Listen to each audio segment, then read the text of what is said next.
Wellity. Welcome back to Malawi season here on Talking Out Loud. This is the second episode, coming straight out of Malawi. And this one with another member of the Temwa team. Now the chap in this one, Fishani, is almost a lifer with Temwa. He's been with the organisation 9 years, starting out as a volunteer, working his way up to field staff, becoming a project officer before finally getting to where he is today as a senior project officer with Temwa Malawi. Now what we get from Fishani is a real good view on the rigour and the philosophy that Temwa employ and how they deliver their projects essentially. He talks through how the organisation identifies communities that should receive aid. We get into the kind of dependency and blame culture that can be fairly evident really when it comes to charity work out in Malawi, and actually how the mindset of relying on external support is, in his view and mine, the most corrosive aspect that needs addressing. It's a really awesome approach that Temwa are going with on this one, in terms of the need to focus on community-driven and community-led projects, and that the people should demand what they want to see from their community and not Temwa. He also touches on how they surface problems within communities, and also the importance on the correct governance structures to be put in place in order for communities to stabilise and start to thrive. It was an awesome conversation, and I really enjoyed spending time with Fishani and the guys at Temwa out in the field, so really appreciate that. Thank you once again. And when you get over to the UK, Fishani, let me know, my man. We'll head out for that coke. Without further ado, I give you Fishani. Play it. So welcome to Usisia in Malawi, by Lake Malawi. I'm here with another gentleman from Temwa, the Temwa organisation. We've heard already from Dr. Peter Chinoko and Kwandwani Bathu, the program director. And so, very fortunate to have been taken out with the guys at Temwa to see some of the work they're doing along the lakeside. Really impressive stuff. So there's a lot of photos and videos that I'll share online to see some of the work they're doing.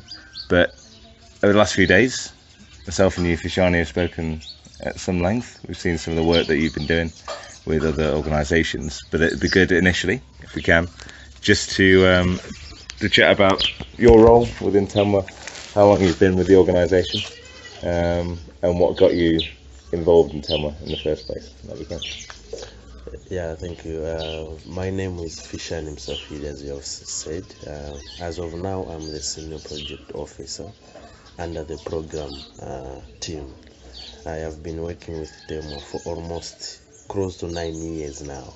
Yeah. I started as a volunteer. Okay. But I was going like this, step by step. Good man. As a volunteer, a field staff, a project officer, and then a senior project officer. Fantastic. Yes. Fantastic. Yeah, so at least I have quite an experience on Temwa, how things have been progressing since it started. Of course, I found Temwa. Yeah, but I can see how it has been progressing, and with some changes at the administration level and at community level. I see. And some impacts which we have realized. Fantastic. And so how did you find Temwa in the first place? By then I found Temwa that it has only maybe almost 3 projects. Mainly it was focusing on HIV and the agriculture. Okay. By then we had only few projects, but as of now I can see it has expanded to different thematic areas. We talk about education and general health. By then it was just focusing health and on the HIV, but now it's on general health. I see. Yes. I see. And that's the program that you are responsible for. Yeah. That's the program that you are looking at. Yeah. Fantastic. Yeah. Okay. Yeah. And before Temwa, were you working in community development elsewhere, or was it a volunteer because you were intrigued by the idea of? By then I was mostly working on temporary basis projects. I remember I worked under the NSO, National Statistics Office, where we were doing the population housing census. Then later on, I joined the Mizuzu Coffee as a temporary supervisor at a certain papari factory. Okay. Where we are processing and grading coffee. Okay. And I was just also working in my community village, where I was working with the youth. So I was the director, acting director, the chairman for the youth organization. Brilliant. Yeah. Brilliant. Supporting some development activities in my area. Fantastic. Yes. Fantastic. So then coming on to the work that you're currently doing now. So the last few days I've been really impressed with the rigour and also the attitude that you want to see from communities you work with. So an issue that I found, so I've been in Malawi now for 3 weeks. I've been doing a project in Rumpi. It's through Kingfisher, which is an organisation set up by a good friend of mine called Henry. But the organisation essentially relies on people, backpackers, people like that, coming from South Africa to Malawi to get things done, to get projects done for a community and walk away. So when the backpackers and the people aren't there, nothing gets done because the community isn't as invested in that project themselves as they need to be to see the real benefits from it. So could you explain just a little bit about how Temwa identify the communities out there in the villages and the process in which a village has to go through in order to receive the aid and support of Temwa? Yeah, that's the problem we have in Malawi and in most African countries, that the communities, as of now, their mindset is just relying on external support, like depending on the government or external agents like the donors, partners. They don't own their problems to say that this is our problem, we can solve it on our own. But mostly they just rely from outsiders to say this is government responsibility. So I remember even when I was joining Temwa, we were just supporting the general area, even in the catchment area we are working in. We were just targeting all processes we are working. So you can see with the limited resources, but we are just targeting the whole catchment area, which is very big. So later on, we are just doing some hands-on. But later on, when we realize that at least we're not really getting the results, what are the real problems? Then 2 years ago, we started sitting down as a program. We reflected on ourselves, on how we have been managing the approaches we have been using. Then we realized that at least somewhere we're missing. Yes, we're not really going deep down the ground. We're not really engaging the communities, hearing from them. So from there, that's when we said the way forward should be like, we need to go now down on the ground. Because previously, we could just identify volunteers, we could train, then we expect them to deliver. Later on, because of the dependency syndrome, they could also not deliver because they're not really committed. The understanding of decentralization, which the government is now implementing, they don't understand it, they don't own things, they could not even deliver to the community. Then later on we said, now at least we just need to go down on the ground, engage the people, listen to the people. Then that's when now we did a community review in general. In all areas we were working, we have 4 TAs. So we went in all villages under those TAs. We had almost 25 community engagement meetings.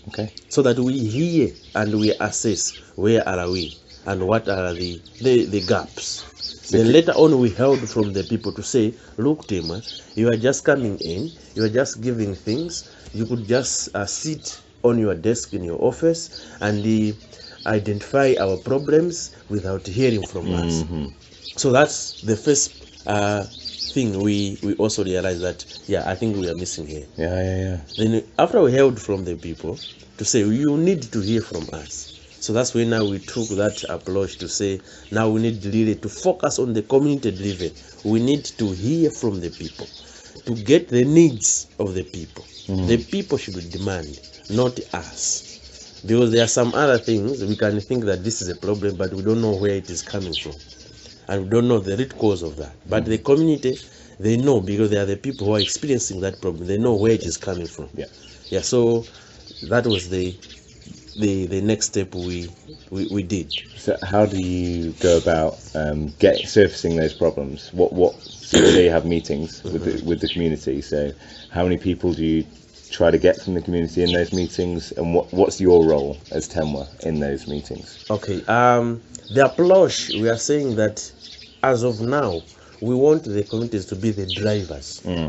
And as Temwa, we just need to facilitate, to help them as the mechanics. Yes. But them should be the drivers.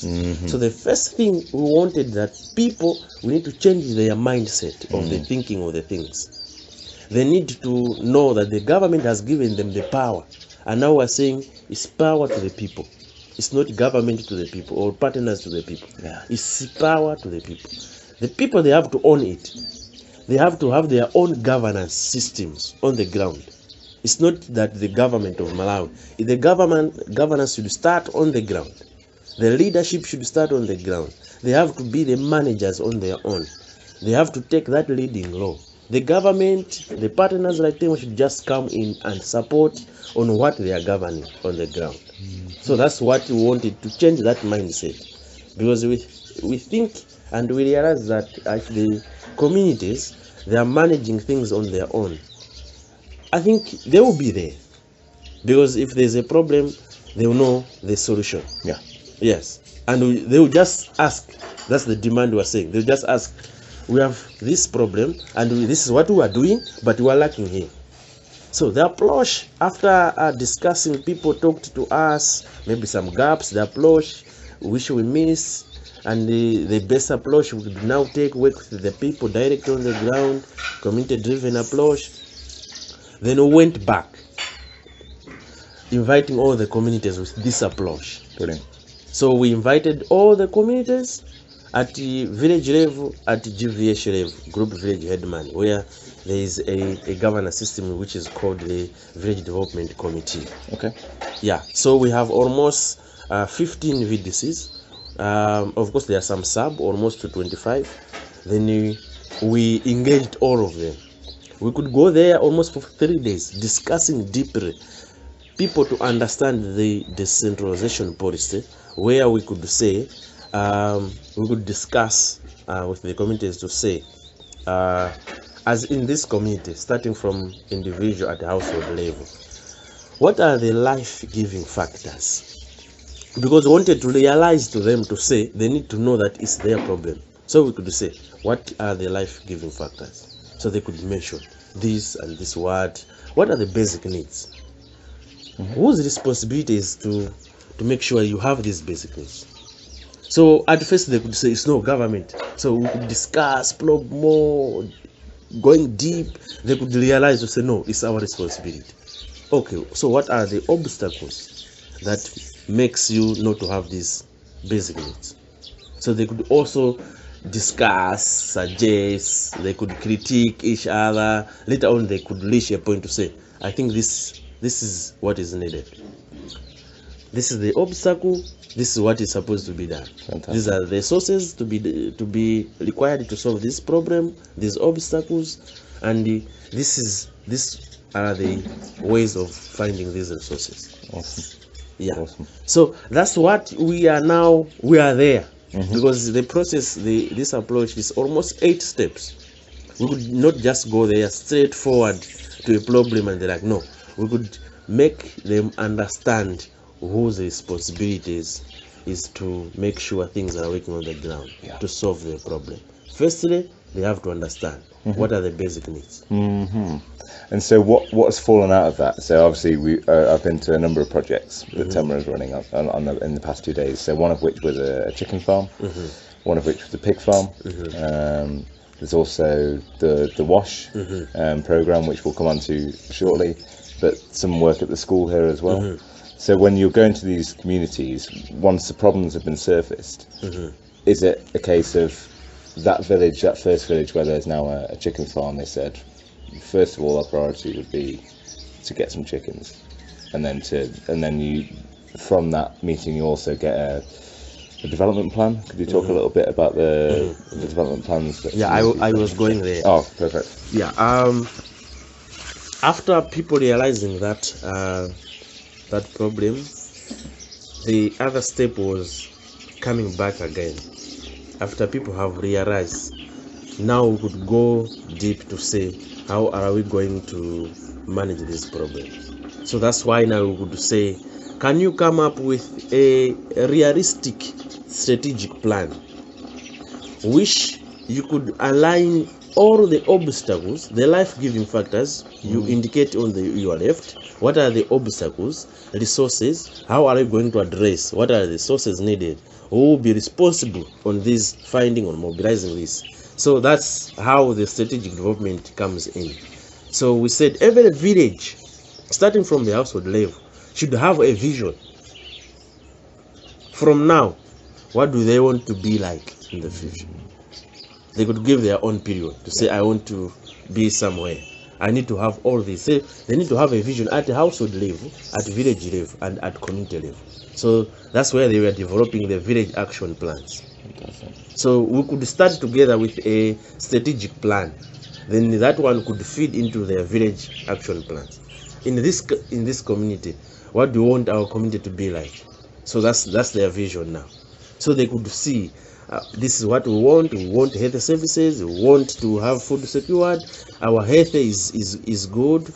There is no more disease prevalence. We want clinics. So that's where now the communities could start demanding now from the strategic planning, where they have village action plans. So they could draft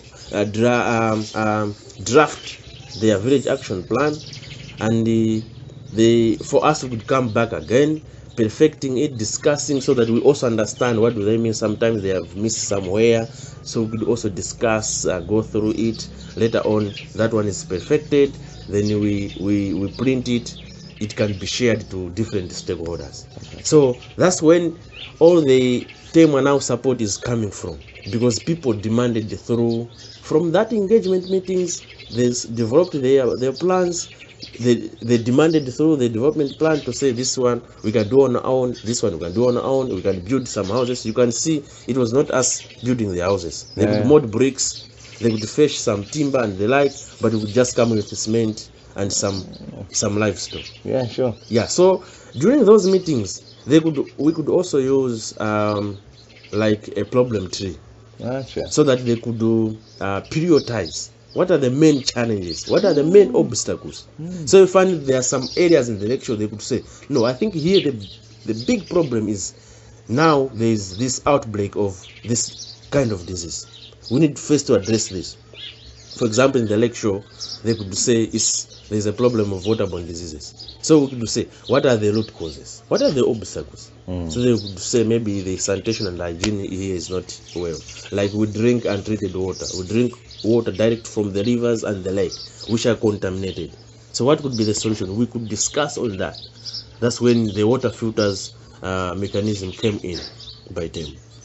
And it was demanded, Tem, can you come in with any interventions to address this problem? Because by then we could even engage the health personnel when we are doing these meetings. We would engage the health personnel from the education, agriculture. They could also give us statistics on that same day. So we discuss, what are the problems? Is it the health facility? No. It's the people who are creating problems in the villages. They just go there. Yeah. So they could also share the statistics. This is the disease prevalence. And waterborne diseases, these are the trends. You find that every month we register 30-something cases. Wow. So they would say, oh, that's too much. Because, when they go to the health facility, it's just one individual. You are recorded as one. I have diarrhea. Yeah. But you don't know how many per month. Yeah, so that's when they could be surprised to say, you're saying 50 per month? That's too much. Yeah, so that's when they could say, oh, now I think we need to do something. This is too much. Big data. Big data comes in and people are astounded by the facts and stats. Gotcha. So the problem tree could also help us, people trying to prioritize. We need to start with this one, this one, this one. So that's how we have been doing. But the big thing is, we want people to understand and own it. So from that engagement meetings, we have seen that there are other areas still more, they are still behind. Understanding still becoming a problem. The mindset change is, yeah. So you find that when we go to a certain village, people could not come. They still have some negative attitudes. Then we could just go where people needs. They value our support. With you. Yeah. So that's how we have been identifying the places where we could work, because we wanted to work with areas which has interests. Because we don't want to push as we used to do. We don't want just to force people while they are not interested, they are not committed to that, or they don't value that. Later on they misuse it and we don't see any impact. But we wanted to work with the people who are interested, they value what we are bringing in with our ideas and our support. Then we work with those people. Absolutely. They have come up with the development plans. They have shared with us. We know what they want. They have that. They have a vision. Yes. So that's how we have now identifying. As of now, I'm saying we have 4 pilot areas. Fantastic. Fantastic with this new approach. The thing that amazed me was, well, it amazed me, but I thought was very good, was when you do these village meetings, if you realise that no one's passionate or arguing, or there's no real emotion in the room, then you can instantly tell this isn't a village that is committed or wants our support. The discussion we could start assessing just from the first discussion. We could see people becoming very angry, they are passionate with that, they are really attentive, they are participating. We would say yes, I think they are touched. They are now understanding this decentralization policy we were saying. Absolutely. That it's their responsibility. But if you find that there are some people who are not serious, they are just like taking it for granted, we say I think we'll waste time there. So another thing is, with the areas we have started, as you held from that first visit in Bear, the groups we have started with, the support we have started providing, we have seen some villages, neighboring villages, who are not part of that, now are interested after looking at how their friends are now doing and how they have started benefiting from that approach and the support we are giving. Awesome. So that's why we also had the same thinking to say, if we start with few, others will learn from us. Definitely. So that is now, it has already started happening. Awesome. That's fantastic. That's fantastic. Touching on the programs that you're responsible for within health. So I've seen some of the work you're doing with the WASH program. I know that Peter and Kondwani has already spoken, but only briefly, about WASH. So this is the water filters that go into households. Could you explain just a little bit about the history, and then also we'll touch on what happened yesterday in terms of the new approach that Temwa has got for it. Previously in this area of Lake Shore, there have been a number of cases happening before, like especially with the cholera, diarrhea, which is a bit still there, and dysentery. But cholera, this is a deadly disease under the waterborne diseases. But as of now, we have seen that almost 2 years ago now, we have never held any case of cholera, but only diarrhea. So this area, the lake shore, they only rely from the lake and the rivers from the hills there. So you can see people have cut it down to this. The landing off of water is also at alarming stage, because the land is bare. So the water coming up there is always contaminated. So there was a lot of cases on waterborne diseases, and we could register high numbers of diarrhea, cholera by then. That's when we engaged the people, they asked Temwa, for the support to come in with some interventions. So after we had an engagement meeting with our colleagues, our partners, Smart Center in Mzuzu, they also told us about the water filter, which we also liked as Temwas is a good mechanism because it saves money, it saves labor, because the water is in large quantity. In a bucket, it just filters. People had no time to treat water every day. They just put water and they just drink it. Yeah, so since we started in 2016, we started one village which is called Boteka with almost 158 villages. So since it was the first project, it was a pilot project for us, we managed to find a funding where we could buy some water filters and train the people. And it's not only training on water filters at one way of treating safe and clean water, but we could also come in with some basics under water sanitation and hygiene, where we talk of the usage of latrines and washing hands, all facilities around that.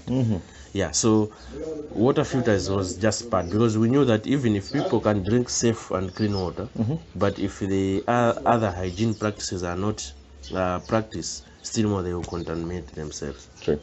Yeah, so we would also come in with some basics. So the pilot was a try and error, because water filter mechanism was first thing, it was new in the communities. So we said, after training them on how they can use the water filter, we said, can you get a water filter and try it for 2 months? If you like it, then you pay at a subsidized price. So we bought it almost at 10,000, then we subsidized at 5,000. The issue was, we could say we could give them for free, but the issue was sometimes in the communities, people valuing things which are given for free becomes a problem. So we could say, if we can say they can pay something, they will own it. They will say it's mine because I've bought it. But if you give them free, they will say, yeah, it's for them. Even if it's broken, I was given for free. But if they pay something, they will own it to say, this is mine because I bought it. Very true. Yeah, so that's why we said we should not give them for free. And again, we said the man can also help them in other continuous activities. Because they have sent the money, because the money could not go back to them. That money they contribute on subsidized price, it will remain in their village. Then they, later on, after assembling all the monies, they will decide what they can do related to health or wash activities. So it's a continuation of a project. economy. You're just paying for putting that pot back into the village for more health projects to be funded. Gotcha. Yeah, so what we have seen from the pilot from 2016, the activity were done well, people accepted, and the usage of water filters was perfect. We could monitor every month, we would find people using it every day. And when we went to the health facility to get some trains for that area, we could see that the prevalence from that area has drastically gone down. Fantastic. From maybe 20, you would maybe just find in a month only one was diagnosed with the diarrhea cases. So even the evaluation indicated to say it's 90%. We have achieved. It was really impactful. Yeah, but the only challenge, since it was about people paying something, there was a lot of delays in payments. People could complain, we don't have money, our economy capacity, our sources in our household levels are very low. Yeah, so those are the only challenge. But if you look at this impact of the project, the usage of water filters in reducing the waterborne diseases was 90-something%. Amazing. Yes. Amazing. Yeah. And so since then, you've started to roll. From there, looking at the impact, we said, yeah, this is a good project. It's helping people. It's reducing some diseases. Then we expanded to other 2 villages, Utawa and Chiwisi. We also continued with same arrangement where people could try it after 2 months, then they pay. But these 2 areas, we have a big problem of the payments again, because as of now, Like in Chiwisi, they have paid almost 60%. I see. And in Mtawa 40%. But you can imagine it's now almost a year and some months. Yeah. But we agreed for only 4 months, almost 5 months maximum. Yeah. But now it's almost a year and 2 months. Mm-hmm. So as I'm saying, I am here at the lecture doing a follow-up to see the way forward. Yeah. Because the project now, the duration of the project has now elapsed. I see. Yeah. I see. We wanted by last year September to December we are done, and maybe people with the monies have also started doing other activities. Yeah. Okay. Yeah. But we did not stop there. From December we have also expanded to other 2 villages. Now we have 5 in total. Where we went yesterday in Kondowe and New Sarang. Yeah. So looking at the experience from the pilot 1 village in Levu and the 2 villages, we started in 2017. We tried to change the arrangement of the payment since we were struggling with to reclaim the money. We said, can we now maybe try people paying the full installment, then they can get the water filter, so that we should not later on struggle with the payment. Makes sense. Yeah. And we would not take that to the community without consulting them. When we went for a briefing after the survey in the new villages, we also asked the community members that would you like this approach. They said yes, and that would be better because this project is managed by the community itself. I see. So we elected a committee before the start of the project who could monitor, collect the money, even keep the money. We could send that committee together with the village development committee and some local leaders and the other health facilities officials. So they are the ones who manage that. So they also agreed that no, it will also help us.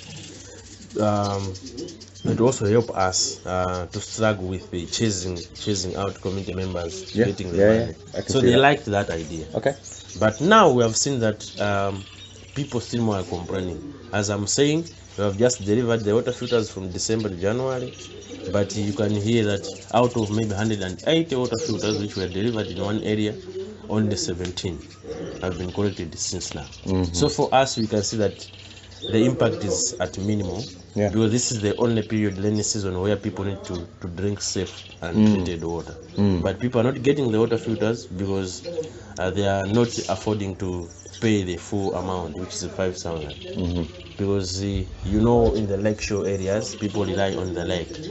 So this time, fishing activities is not a good period where they could catch more fish and sell to pay for the water filters. Yeah, I see. So that's the complaint they have as of now. I see. Yeah. What's your thoughts initially on the way forward for that? Yeah, it's something we can discuss at management level, but as we had a monitoring yesterday, we also asked them to get their views, where some could suggest that maybe we can reduce the amount, which again to us can bring in some other problems, since other villages from last year have not also completed. If so, they will hear that we have reduced the price to this area, they will also demand the same. Yes, that's true. And we will still have problems in the payment from even the previous villages. That's a good point. Yeah. And again, if we say we give them for free as of now, without this completing, they will also not complete the payment. Yeah. Because they say, our friends there, where you have just extended, you have now changed. You are giving them for free. We are also not going to complete the payment. Sure. So we are looking at both. But we'll discuss as management as the way forward what should be done. Because as of now, in these 2 new villages, it's not really giving us impact, because this is the targeted period for them accessing the water filters and using them to stop. And what we heard from the community, unfortunately yesterday, was that the disease prevalence now on waterborne diseases, especially diarrhea, is going high. Why? Because people are not getting the water filters, they're just drinking untreated water. Yeah. So again, it comes back to the mentality aspect of changing that mentality, whether that's through tough love, which I think is what you're suggesting in terms of now it is 5,000. This is how much you should be valuing your Clean Water Act. And I think it sounds harsh and cruel, but almost it's important to kind of hammer that home, as you say. If they don't pay, then there's no ownership of that product. Yeah. But yeah, it's a difficult one. It's a difficult one. It is. There's need of more education. People should really. It's just a matter of mindset. The same way you find that some other people, they have money, but the issue is saying valuing it. Yeah. As I was trying to explain to you, sometimes here in Malawi, people they don't really value the preventative stage. It's only when they got sick, that's when they will seek for a service. Sure.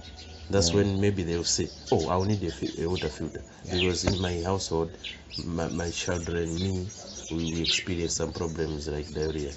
That's when now they will say, no, can you get that money where I will keep it?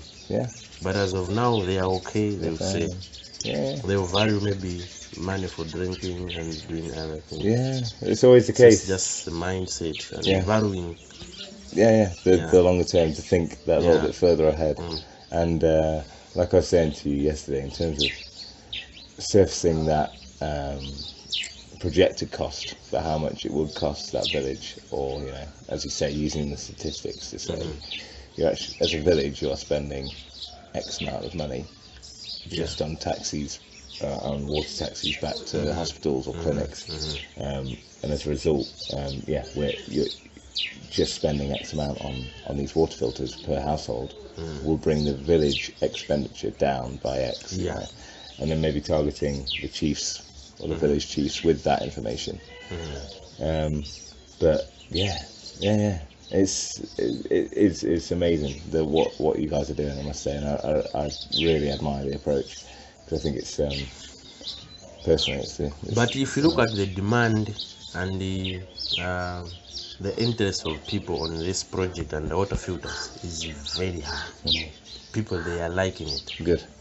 Because they have learned, even if you remember, like yesterday, the beneficiary we visited in the household who access the water filter. You say, I like this because it's cheap, it saves money, we drink quality and treated water.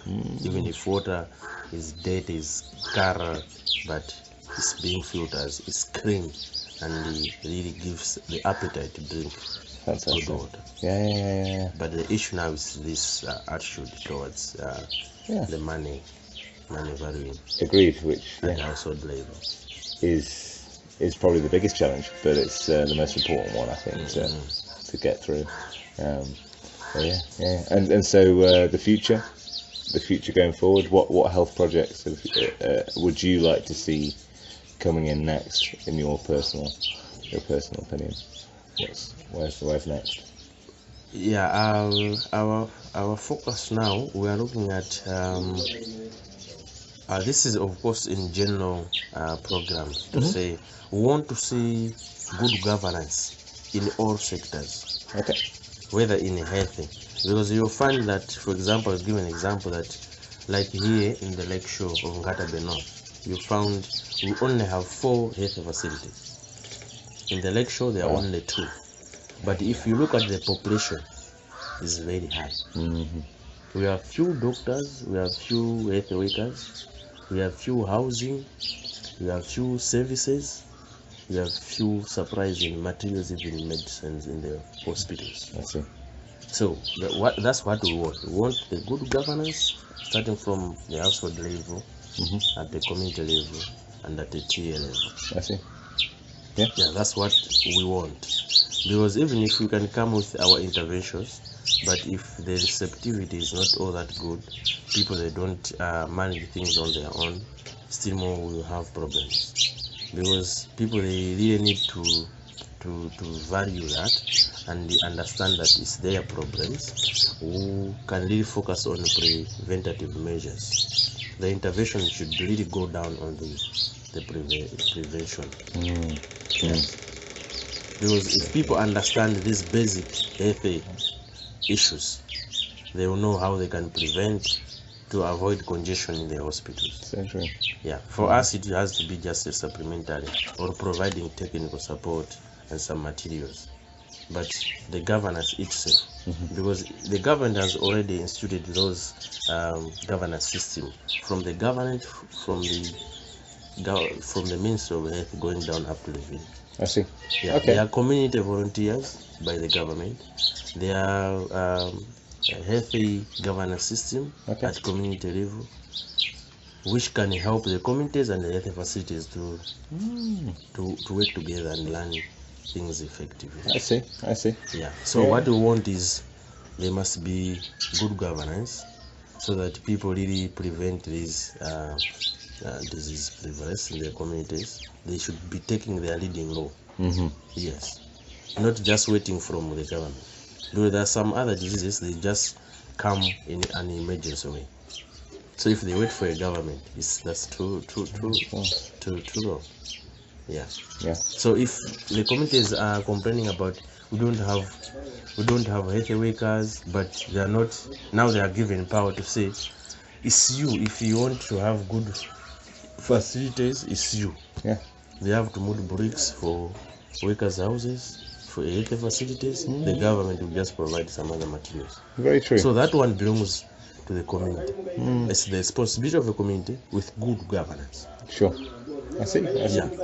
So when we're becoming in Temwa, we're just working on their vision. They have a vision, they have strategies, they know what they want to do, what the community wants to look like, what are the methodologies or what are the strategies, the interventions. They have to introduce on their own. We just need to come in and support. It's crucial. Yes, because what we want is to reduce all the diseases prevalence. Sure. Yes. Yeah, naturally. Yeah. And improve education and everything that goes hand in hand with. Yes, with the knowledge. The knowledge should be improved. Yeah. And the access to health services should also be improved. And even the safe hygiene should also be improved. Yeah. Yeah. But it needs momentum on their side. Yes. It needs them to make the first step as well. And then you can teach how to run, basically. But they need to be able to walk first. You know? I honestly, I think it's a much. I mean, Temwa is all about building sustainable communities in Malawi, and I think this approach is definitely one that. Yeah, because as you are saying, the sustainability we're talking here, with the community-driven approach, they work as brothers. Yeah, they do. Yes, they do. You cannot talk about sustainability if people are not owning things. That's Yes. They have to own it. It has to be community driving that process. Absolutely. Then even if Temwa can leave, still more they will be driving that. Yeah. Because they have their own governance system working on the ground. Fantastic. So that's what we want.